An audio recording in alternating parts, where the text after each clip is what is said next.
Vamos a otro tema, uno muy relevante, porque este día domingo la tarifa del transporte público en Santiago va a subir 10 pesos. Una medida que solo va a afectar a los precios regulares del sistema, manteniendo congelado el valor del pasaje para estudiantes y adultos mayores. Vamos a conocer más sobre este tema. Estamos para eso con Rodrigo Troncoso, investigador del Centro de Políticas Públicas de la Universidad del Desarrollo. Muchísimas gracias, Rodrigo, por estar con nosotros y bienvenido. Buenos días. Buenos días, muchas gracias, Carla.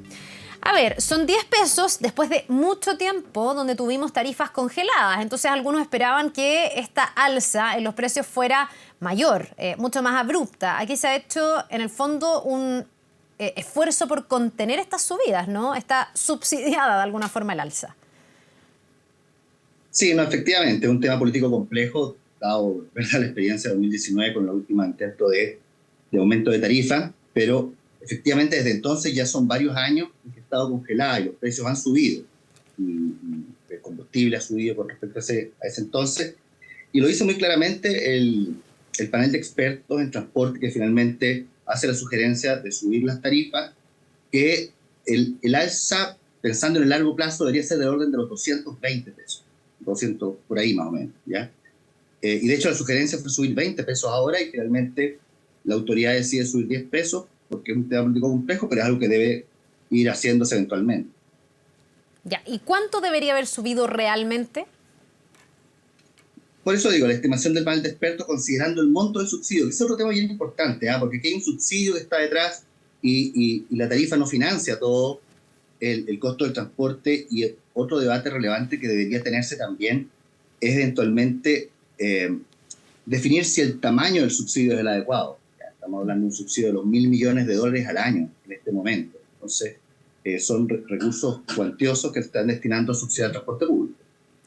Ya, y además entiendo que lo está haciendo en un momento donde tampoco el transporte público funciona, no sé si en su ideal, a lo mejor eso es muy, muy ambicioso, pero al menos en parámetros que sean deseables. Aquí no son pocos los que apuntan a que el alza, los reajustes, el subsidio debiesen estar también sujetos a que el sistema funcione mejor, bajando la evasión y bajando, dicen muchos, la sobreoferta de buses, porque se ha ido bajando gente de los buses y esos buses transitan y a ratos transitan vacíos algunos, los que son articulados a ratos pueden ir con muy poquititas personas. ¿Te parece que en el fondo lo de la tarifa es poco importante o tiene menos impacto que apuntar a esos dos nudos críticos del sistema? Efectivamente, efectivamente ese punto es sumamente importante tener en cuenta. Primero, pensando en el transporte público de Santiago, siempre hay dos actores principales, que son por un lado los buses, ¿cierto?, con los operadores, y el metro.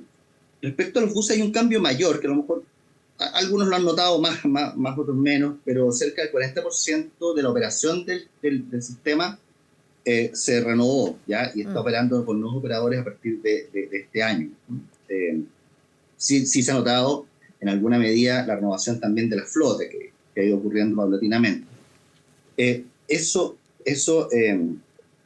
por un lado. Respecto al rol que tú mencionabas, efectivamente, pensando no en el corto plazo y estos 10 pesos, efectivamente, bueno, son una señal importante en el sentido de que hay que retomar la normalidad en el alza de tarifa, sino pensando más en mediano y largo plazo respecto a la sustentabilidad del sistema de buses de Santiago, considerando la caída más o menos persistente en el tiempo. Si uno compara con 2009 hasta ahora, o sea, cuando inicia el subsidio, la cantidad de pasajeros que transportan los buses ha bajado bastante, o sea, cerca de la mitad, ¿ya?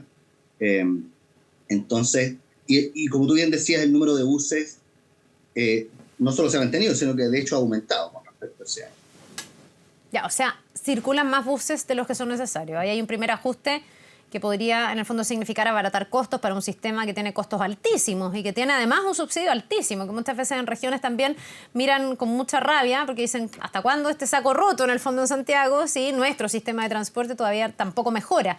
Ese es un nudo crítico. El otro, Rodrigo, el tema de la evasión, y aquí sí se está haciendo un intento, en este caso, con este incentivo a pagar un máximo de 38.000 pesos si es que se hace a través del QR y de alguna alguna manera ahí también reducir, me imagino yo, a las personas que evaden.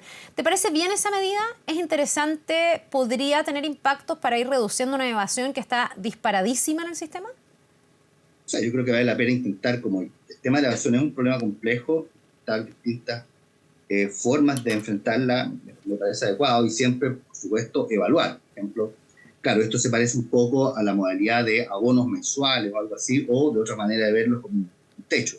Hay un techo de gasto en transporte público porque una vez que se llega a ese monto dejan de cobrar. Pero también habría que monitorear cuánto es el abuso que se hace, ¿ya? En el sentido de si empiezan a aumentar demasiado las validaciones por QR, ¿ya? También en la actualidad el QR es una parte menor de las validaciones, ¿ya? La validación usando la tarjeta VIP.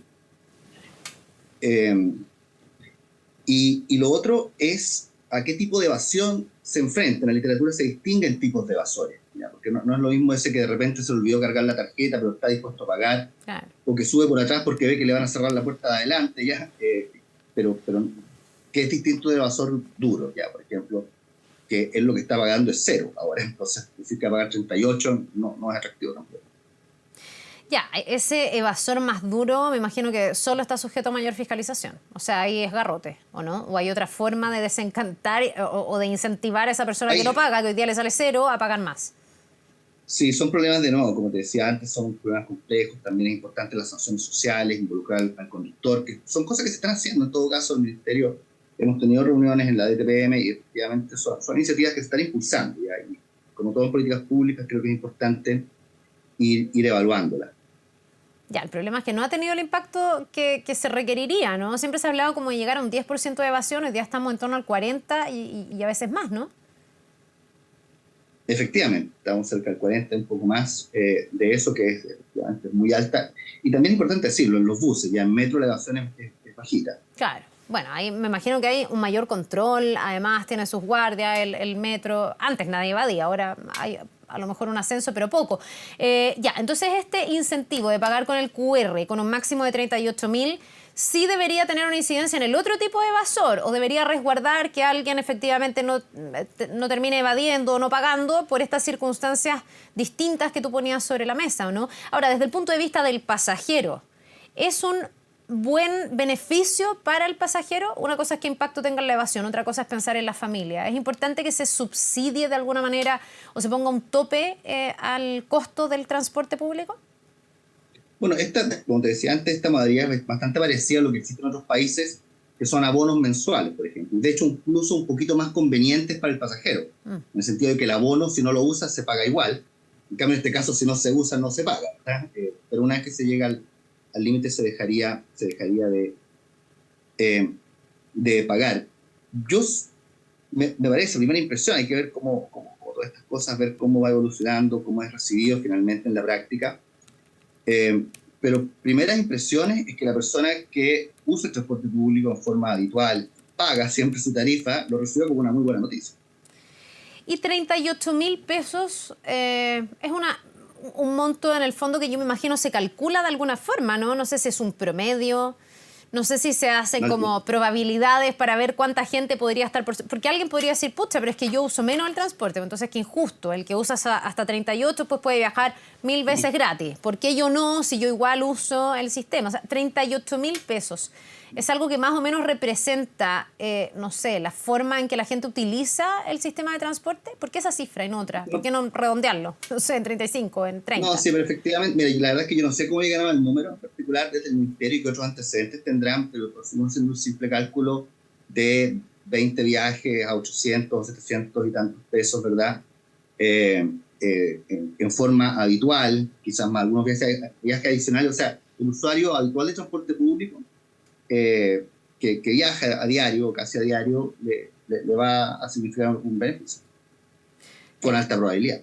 Y ahí yo me imagino que, por un lado, para esas personas una ventaja, por otro lado, podría evitar todos estos problemas de evasión circunstancial, pero por otro lado también podría motivar a más personas a subirse a los buses o no, porque en el fondo también ahí está la competencia con el metro, está la competencia con el auto. Después de la pandemia, además, hubo un retroceso en esta materia. Se había logrado como bajar a la gente del auto, para la pandemia la gente volvió a subirse al auto y hoy día se ha puesto mucho más cuesta arriba eso. Y además el metro, que se va ampliando cada día, también tiene más usuarios. Entonces, no sé si esto invita invitará a las personas a subirse al bus?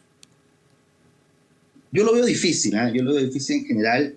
Las personas son bastante poco sensibles, ¿verdad?, al tema de la tarifa con respecto al cambio de modo, de pasar del auto al bus. Y yo creo que en ese sentido las autoridades deberían ser quizá un poco más abiertas a explorar otras alternativas intermedias, por ejemplo, las que nos ofrecen las plataformas tecnológicas, que de hecho salió una nueva legislación, está pendiente el reglamento, pero ellos podrían, o sea, tienen el potencial por lo menos de ser un importante refuerzo al uso de vehículos compartidos, que en este momento en Santiago no se está utilizando, pero sí existe en otras partes del mundo. Ah, ya, tú te refieres a esas plataformas tecnológicas a las que puedo compartir mi auto, por ejemplo. Por ejemplo, actualmente existe en Santiago, está Uber, Cabify y Didi operando, no bajo la modalidad de compartir el auto, pero esa modalidad sí existe, como el Uber Pool en Nueva York. Ya, bueno, además ahí tenemos una desregulación respecto de todas esas plataformas, ¿no?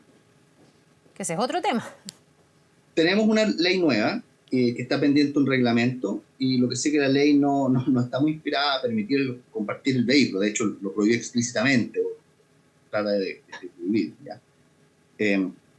Eso como antecedente. Rodrigo, a estas alturas y con todo lo que ha pasado en la historia del Transantiago, ¿a ti te parece que este es un sistema pensado, yo le sigo diciendo Transantiago, se llama Red Movilidad, pero tampoco sé si ha calado mucho, todos le decimos Transantiago todavía? Se le ha tratado como de dar otro aire, se le ha tratado de mejorar, se le ha mejorado en muchos aspectos, pero hoy día es un sistema de transportes que se condice con la forma en que la gente vive en nuestra ciudad, con la forma en que se desarrolla nuestra ciudad, o esto requiere algunos ajustes mayores, porque también lo que ha pasado es que como se hacen contratos que quedan amarrados a mucho tiempo, de pronto los cambios han sido muy difíciles. Hubo épocas en que había puras trabas, eso se ha logrado destrabar, pero todavía pareciera ser un sistema que no sé si está tan ajustado a lo que se requiere en Santiago. Efectivamente, hay varios puntos interesantes que tocaste. Uno es que, claro, el diseño original, digamos, cuando hubo competencia por las licitaciones, eso ocurrió en el 2007. Sí. Finalmente, después, todo lo que se tuvo que hacer para arreglarlo fue negociado con las empresas operadores del momento, ¿ya? Y finalmente, la licitación que se hizo fue recién y que están empezando a operar a partir de este año. ¿Ya? Esos serían como contratos nuevos y más competitivos. Yendo a la operación, hay dos cosas. Pensando en el sistema red de movilidad, o Santiago, efectivamente se sigue diciendo, está la expansión del metro, y eso es un cambio bastante importante como sistema, en el sistema, ¿verdad?, que está integrado en estos distintos modos. Y por el lado de los buses, hay limitaciones respecto al uso de la superficie. O sea, en la superficie hay semáforos, hay tráfico, ¿verdad? Entonces, finalmente, la operación tiene, digamos, algunas limitaciones en cuanto a su operación. Y yo creo que el principal problema que tiene es lo que mencionaba antes, del costo. Es muy caro. O sea, en este momento, cada viaje que se hace en bus cuesta del orden de los 2.000 pesos, 2.500 pesos en promedio.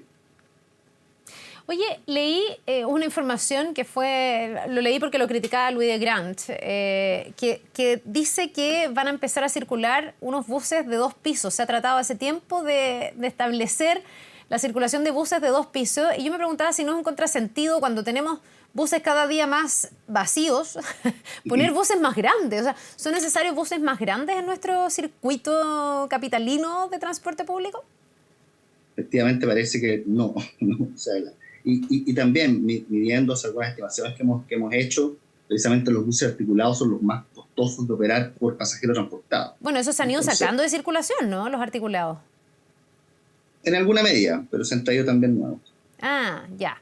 Y ahí, en el fondo, a tu juicio, ¿no debiesen existir más los articulados? Hay expertos que proponen eso, que en el fondo, aparte de que son difíciles de manejar, de maniobrar, que son un tema en las calles, en la infraestructura de la ciudad, dicen que en el fondo no se justificaría por la cantidad de gente que viaja. No son tan óptimos, parece. Es posible que hayan rutas y horarios que lo justifiquen, ya, pero como tú dices, quizás la dotación actual es más de la necesaria. ¿Y hoy día circulan sin esa gestión? Es decir, ¿se pone un articulado a cualquier hora en cualquier lugar o se hace ese estudio de gestión de flota para saber dónde efectivamente son óptimos? No, no, eso yo, o sea, no conozco exactamente el detalle, pero efectivamente no, sí existe una gestión bastante sofisticada del uso de los vehículos. Lo que pasa Ah, es ya. que justamente hay restricciones, o sea, el bus cuando parte del terminal se va a demorar un tiempo en llegar a un paradero que esté congestionado en algún momento. Entonces la gestión no es instantánea. Perfecto, Rodrigo Troncoso, investigador del Centro de Políticas Públicas de la Universidad del Desarrollo. Gracias por habernos acompañado esta mañana para hablar de algo que impacta la vida cotidiana de las personas, el sistema de transporte público que a partir del domingo va a tener esta alza de 10 pesos. Que te vaya muy bien. Gracias. Nos vemos.